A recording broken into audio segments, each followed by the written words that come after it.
Balot ng pigati at pangungulila ang kinakasama ni Staff Sergeant Josito Araya matapos makumpirma ang pagpanaw ng sundalo sa madugong ambush sa Lanao del Norte.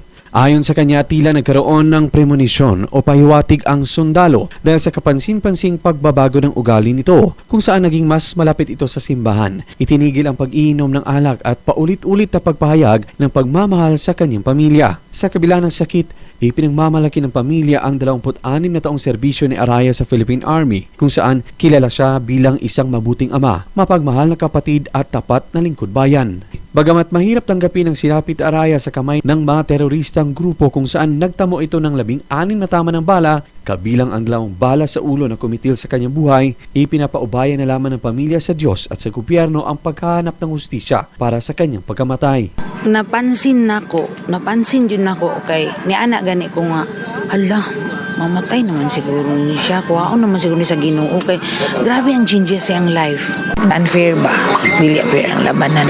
Pero ipa sa Diyos, wala man tayo karapatan nga mo balos. Samantala, hindi pa rin makakapaniwala ang isa sa 6 na anak ng nasawing sundalo matapos makumpirma na wala na ang kanyang ama.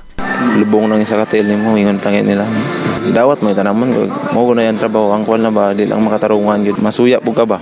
Grabe ko rin kamot sa kong papa sila. Tapos dito ra gyapon nga lugar ang giserbisyuhan niya, dito ra po siya gyapon gipatay. Patuloy ang kanyang panawagan para sa hustisya at pagpapanagot sa mataong nasa likod ng pananambang na kumitil sa buhay ng kanyang ama at 3 pang kasama nito. Ang proud lang. Since diligid man, sa di masukod sir.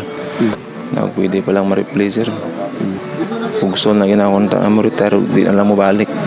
Parang awol na lang ka pa nga, nagbalik to. Kung kabalo pa lang ko nga muna yung may tabo. Proud kay ko ni Mugang kay maayo jud ka ang taon. Love you ka. Luigi Alan Totor, NDBC, Bida Balita.